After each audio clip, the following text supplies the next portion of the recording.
La leçon que vous devriez retenir de la deuxième victoire du Paris Saint-Germain est que parfois dans la vie, vous devriez laisser partir les personnes qui veulent sortir de votre vie et ne pas les supplier, ne pas les retenir.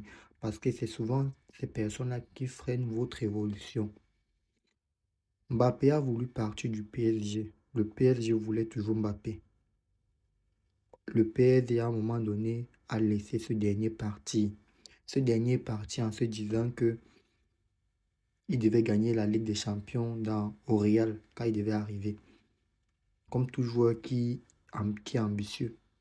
Sauf que il n'a pas pu gagner la Ligue des Champions l'année passée et cette année. Et son ancien club a gagné l'année passée et cette année.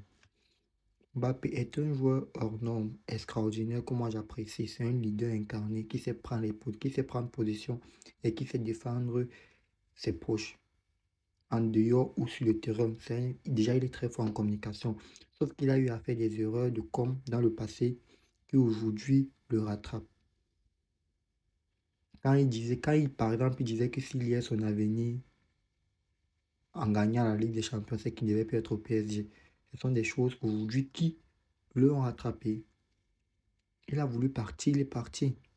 Le PSG a eu mal sur le coup parce que c'était le vedette. Mais le club a fait confiance au coach et au processus. Qu'est-ce qui s'est passé? Back to back, 2 Champions League. Moi, j'aime Mbappé. C'est un joueur que j'admire beaucoup. C'est l'un des meilleurs joueurs de la jeune génération que moi, je kiffe même. Pour moi, c'est le meilleur joueur de la jeune génération. Son talent est indéniable. Sauf que parfois dans la vie, il faut faire preuve d'humilité et patienter.